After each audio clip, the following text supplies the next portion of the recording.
Minister Iswaran.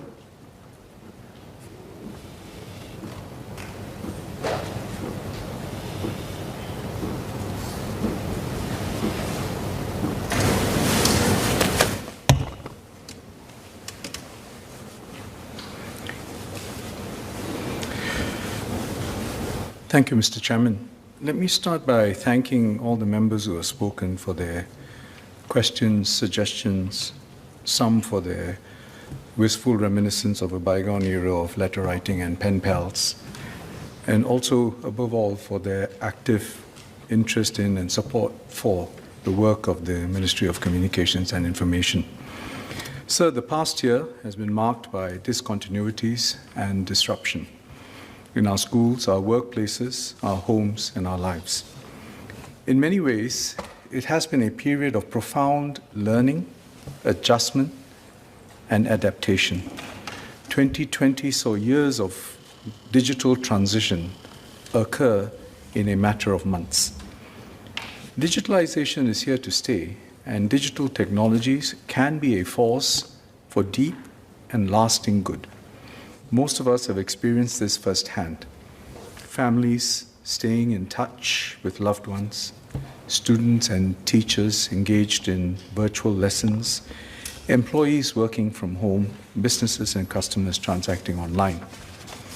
But as noted by several members, a larger digital footprint also means new and growing risks, such as cyber attacks, data breaches, the rapid spread of misinformation, and cyberbullying. Against this backdrop, my ministry strives to build a safe, inclusive, and thriving digital future where our citizens and businesses can fully reap the benefits of digital technologies while keeping the associated risks at bay. The digital future we envision is underpinned by competitive enterprises that leverage digital technologies to innovate and grow, an inclusive society where every member can realize the benefits of globalization and digitalization, safe and secure digital spaces protected from malicious actors and online harms, robust digital infrastructure with fit-for-purpose regulations, and close collaboration with our community and enterprise partners. As we respond to the various issues raised by members, my colleagues, SMS Sim Ann, SMS Janil Puthcheri, and I will elaborate on the work of the Ministry of Communications and Information to realize this vision. Let me start with how we are supporting businesses to transform digitally. Impelled by COVID-19, many traditional brick-and-mortar businesses have pivoted towards hybrid, online-offline models to engage and transact with their consumers. Scent by Six, a fragrance retailer at Bugis, took up an e-commerce solution under the SMEs Go digital program during the circuit breaker. Its digital marketing efforts were so effective that revenues have increased by 25%, of which 60% were online. The founder, Jason, is now exploring AR solutions that integrate social media with in-store shopping to create an omni-channel experience. Scent by Six's experience is not unique. Mr. Liang Eng Hua and Mr. Don Wee asked about the progress of schemes to help enterprises transform digitally. To date, more than 63,000 SMEs have adopted digital solutions with the support of the SMEs Go digital program, which was launched in 2017. About 40,000 of them, in fact, signed up just last year in 2020 alone. At least 2,000 enterprises have gained access to overseas markets through e-commerce platforms under the Grow Digital scheme. Over 1,000 enterprises have engaged the SME Digital Tech Hub for advice, and over 35,000 enterprises are now registered for e-invoicing compared to 1,000 a year ago. So the numbers are growing, and we have to build on this progress so that more businesses and the workers they employ can reap the benefits. Ms. Tin Pei Ling, Ms. Mariam Jaffa, Mr. Eric Chua, and Mr. Sito Yipin asked how the government could aid businesses to digitally transform and unlock economic value.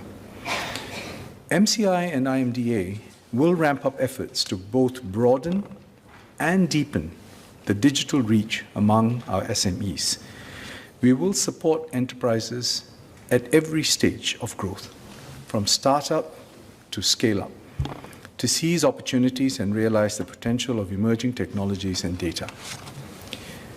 For example, many SME leaders need help to devise a digitalization plan to meet their needs. Therefore, IMDA will launch the Chief Technology Officer as a Service initiative later this year. The CTO as a Service initiative will include a one-stop self-help web app for SMEs to assess their digital needs and gaps. SMEs can then access customized recommendations on digital solutions based on the company profile and information on government support. SMEs that need more in-depth advice can tap on a shared pool of CTO equivalents or digital consultants with expertise in areas such as data analytics, cybersecurity, and artificial intelligence. They will receive both digital consultancy and project management services to not only identify needs and solutions, but also manage project implementation. So when Ms. Mariam Jafar talks about working with SMEs throughout the digitalization journey, these are the kinds of measures we believe will help facilitate that. I want to assure Mr. Shariel Taha that all registered SMEs, including home-based businesses that are sole proprietorships, will be able to access these digital resources as well. Beyond this broad-based approach, we also want to raise the peaks of our SMEs' performance through a more holistic digital transformation of enterprises who are ready for that. In that regard, the questions raised by Ms. Tin Pei Ling on grooming the next wave of companies who can be digital leaders, and Mr. Alex Yam on strengthening our competitive advantage globally are most pertinent. The new Digital Leaders Program that we have launched aims to equip firms with the capabilities and talent to accelerate their digital transformation journey. This program will provide up to 70% support on qualifying costs to help companies build a core digital team to develop and execute their digitalization strategy. It will also connect companies with tech partners to develop new digital products and services and better position them to compete internationally. The Digital Leaders Program will support up to 80 companies for a start, beginning with those more advanced in their digital journeys with management teams that are committed to drive digital transformation for sustained growth. The DLP will be managed by IMDA in partnership with Enterprise Singapore and other economic agencies. To Ms. Tin's question about support for local companies, IMDA's accreditation at SGD program recognizes promising and innovative local tech companies, and their products are considered first by government agencies for ICT procurement. In 2019, IMDA and CSA launched a new secure tech track under the accreditation program to help local cybersecurity programs gain greater access to government projects. MCI will continue to study what more can be done to raise the competitiveness of local companies, including the several suggestions offered by Ms. Tin. As more businesses go digital and more transactions go online, the volume and value of data will grow in tandem. As noted by Ms. Tin and Mr. Edward Chia, data can yield valuable insights that improve business efficiencies and enhance products and services for consumers. However, we also recognize the counterpoint. As more data is collected, the risk of data breaches also increases. If data is not used responsibly, trust can be eroded, even undermined. We therefore must strike a judicious balance. On the one hand, we must accord due protection to personal data and privacy. On the other, there is scope for businesses to use data responsibly for growth and innovation. To help businesses better use data and better serve their customers, IMDA will launch the Better Data-Driven Business Program. This program will provide businesses, particularly SMEs, with free tools and guidance to use their data responsibly to drive business growth. The program will also provide a free business intelligence tool that can convert raw data into visual dashboards that can aid business outcomes, such as better sales and operational efficiencies. It will also enable more advanced data uses, such as for R&D and innovation, through curated resources like case studies and videos. We are also strengthening the accountability of businesses for the personal data they handle, a question raised by Mr. Christopher D'Souza. The recently amended Personal Data Protection Act has rules and a penalty framework to incentivize organizations to take proactive steps to minimize and manage data breaches. But going beyond that, the PDPC has also issued guidelines that organizations can adopt to develop accountable governance practices. The Data Protection Trust Mark also enables businesses to signal and for consumers to discern good data practices. Ultimately, we need to nurture a culture of good data governance, use, and practice. And that has to come from not just regulations or penalties, but also from education and industry efforts to share best practice. Beyond scaling up our efforts to go digital, we must continue to search for technology solutions that can power the next bound of our economic growth and strengthen our position as a hub for digital innovation. 5G is key to this. It will be the backbone of our digital infrastructure. And Singapore will have at least 50% 5G standalone outdoor coverage by the end of next year, and nationwide coverage by the end of 2025. Ms. Jessica Tan asked how we can ensure that consumers and businesses will benefit from 5G deployment. The key is to build an ecosystem that supports innovation and the test bedding of novel solutions.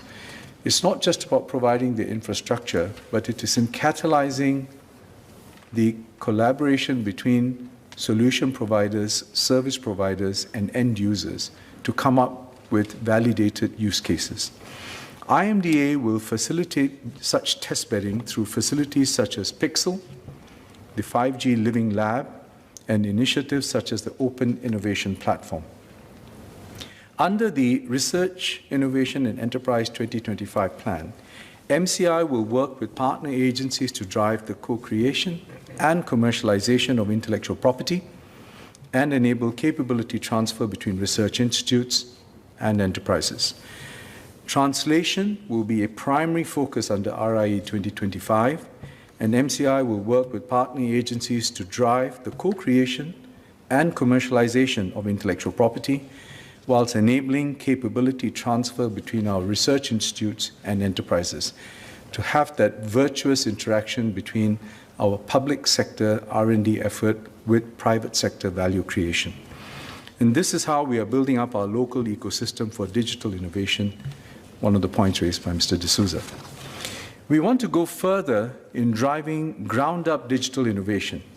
IMDA's Open Innovation Platform was launched in 2018 to crowdsource and match the demand from business challenges to a supply of innovative solutions.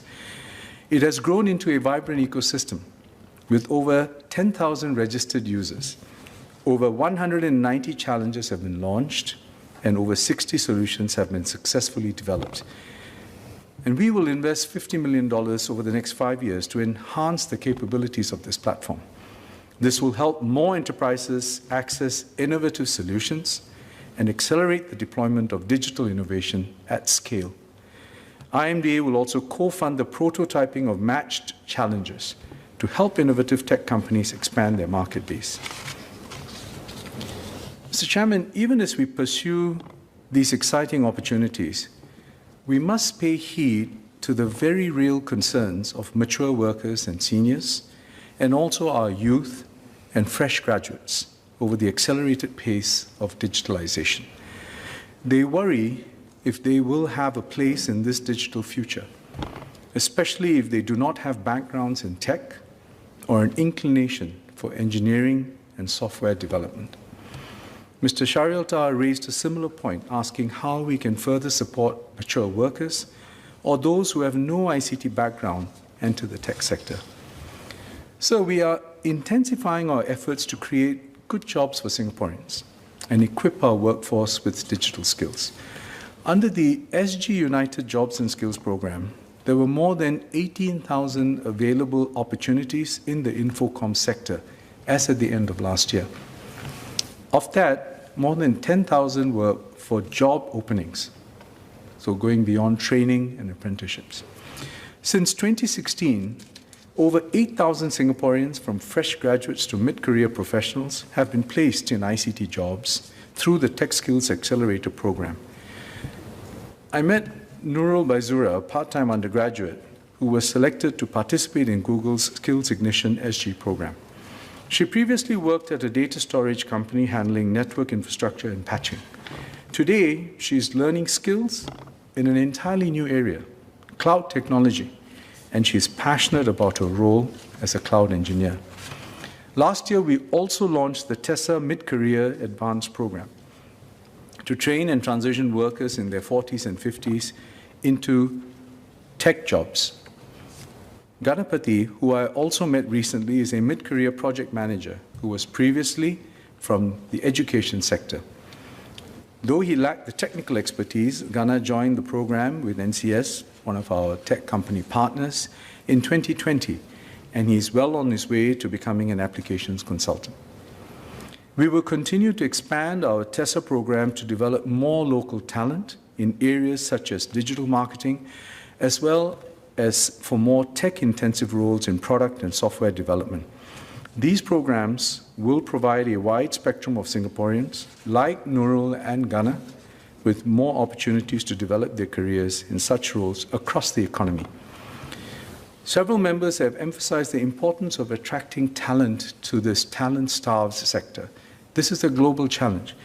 And as we invest in the development of our local pipeline of talent, nurturing the tech leaders for the future, we also have to ensure that we are able to attract quality talent from around the world to come in and have a judicious complement of them to support our overall effort. And this is how we will ensure that we sustain our position as a digital innovation hub. And in that regard, it's not just MCI, but across the economic agencies and beyond, we are undertaking a whole of government effort to attract Singaporean talent that's based overseas and other talent so that they can come in working with our local companies, our large and mid-sized players, in order to contribute to the evolution of the digital ecosystem in Singapore. Ms. Jessica Tan and Ms. Tin Pei Ling have emphasized that employers must leverage the talent pool of women in STEM.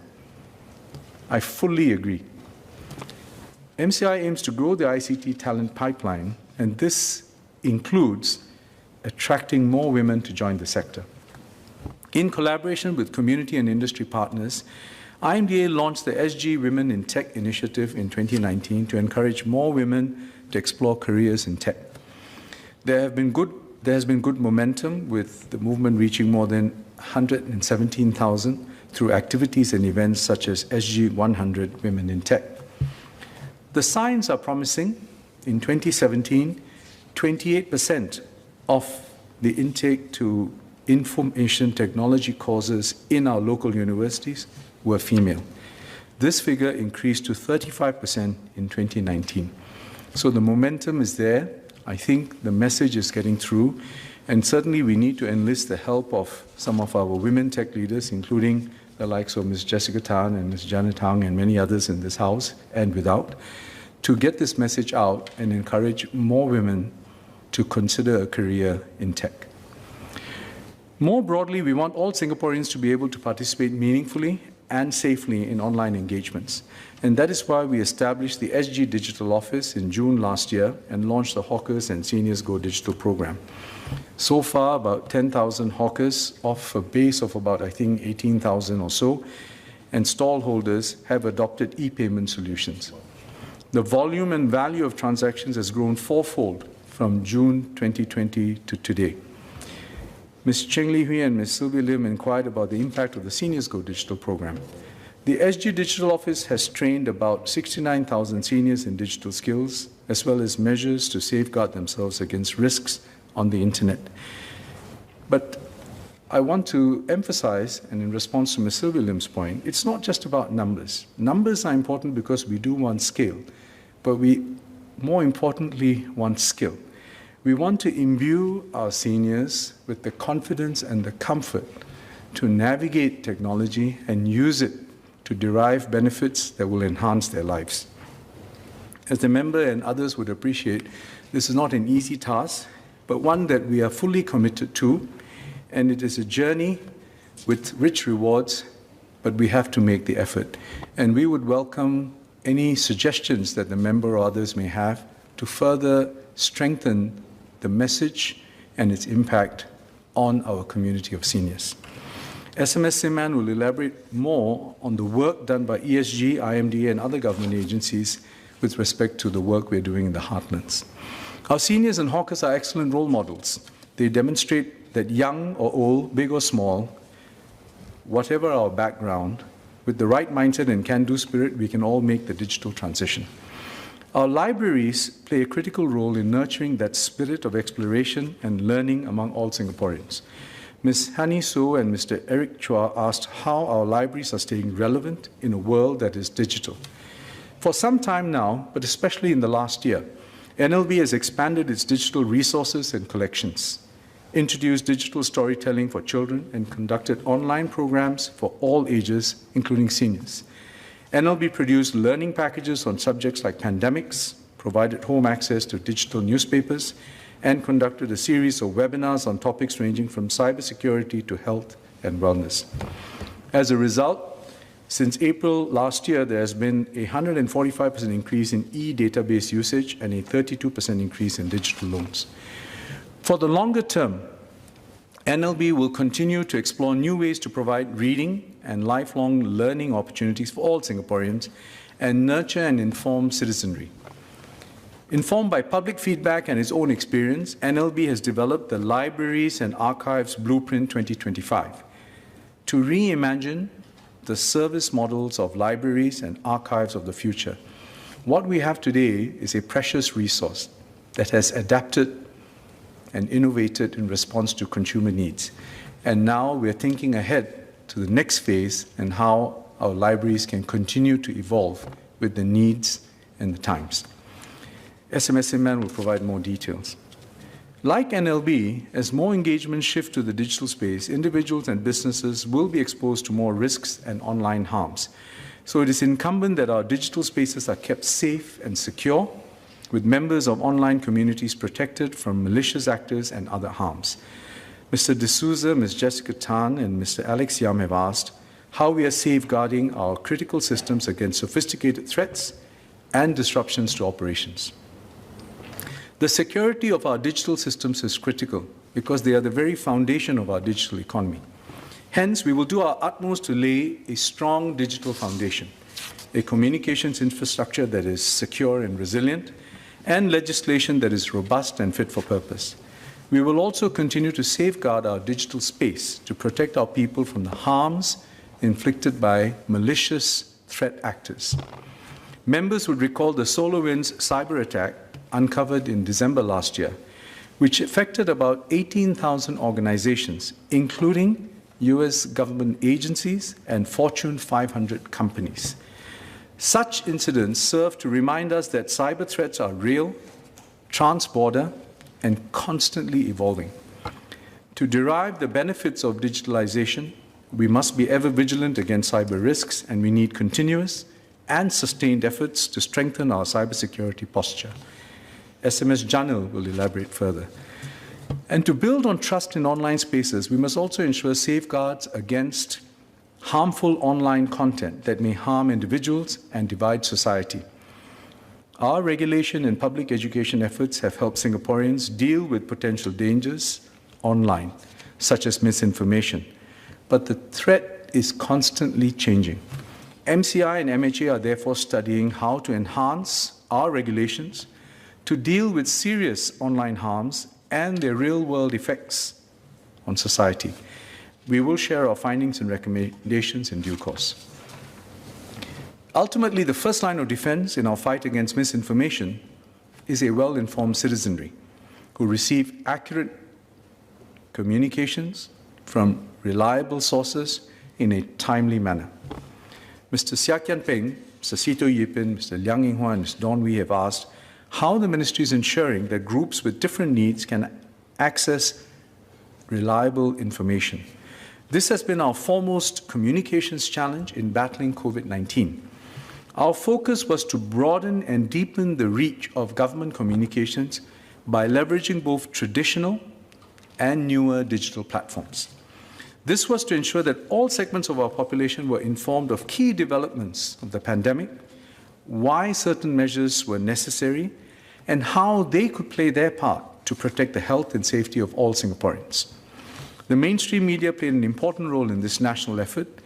In addition, gov.sg was expanded to 10 platforms, including Telegram, Instagram, and TikTok, and we now have more than 2.5 million subscribers across these platforms.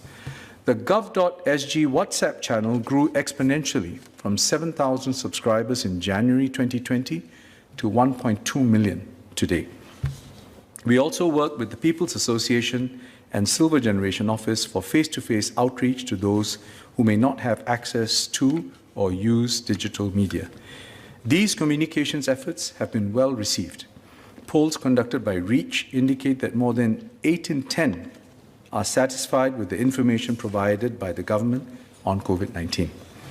For the next phase of our fight against the pandemic, we have launched the Vaccination SG campaign to raise awareness of the vaccination program, address misconceptions, debunk misinformation, and mobilize action. SMS Siman will elaborate more on our efforts, including the use of multiple languages and channels to make information accessible to all segments of our society. Partnership with industry, the community, and fellow Singaporeans has been the anchor of our efforts to overcome the challenges posed by the pandemic, but also to emerge stronger. Industry partners have stepped up with initiatives to restructure our economy and create new opportunities. Under the TESA initiative, companies such as Google, Microsoft, IBM, Singtel, Sea, and Grab have committed to create more than 5,000 jobs and skills opportunities in tech and ICT. Our community partners and citizens also organize themselves to support fellow Singaporeans in need. Engineering Good, a non-profit organization, collected laptops from the community to help less privileged students access home-based learning resources during the circuit breaker period. As we venture into the digital future, such partnerships with our stakeholders will be even more important to ensure that new and more complex challenges do not deter us from fully seizing digital opportunities. Dr. Shahir Abdullah and Mr. Sean Huang asked how we can partner with stakeholders to drive ground-up initiatives to foster a digitally inclusive society. Such sentiments were also expressed during the Emerging Stronger conversations, where the impact of digitalization and how we can harness technology for better social outcomes was one of the most discussed topics. Last month, to that end, President Halimah Yacob launched the Digital for Life movement in conjunction with the President's Challenge 2021. Through this national movement, we want to encourage and support ground-up efforts to co-create solutions that enable all Singaporeans to benefit from digital technologies. The movement is part of a wider national effort to bring together the people, private and public sectors to foster digital skills, digital wellness, and digital access among all Singaporeans. We have also established the Digital for Life Fund, which will support projects contributing to the goals of the Digital for Life movement. The target is to grow the fund to $10 million over the next 3 years, and all cash donations will be matched dollar for dollar by the government. We invite all who wish to make a difference to the digital growth and wellness of fellow Singaporeans to join us in this journey. SMS Ann will elaborate further. Mr. Chairman, I would like to conclude by emphasizing the government's resolute commitment to build a safe, inclusive, and thriving digital future for all Singaporeans. My ministry will lay strong foundations for that digital future by investing in infrastructure, driving research and digital innovation, equipping businesses with digital tools, and supporting Singaporeans to learn, upskill, and stay informed. As we work in partnership with our community and business stakeholders, I have every confidence that we are well placed to build a shared digital future with a place for every Singaporean.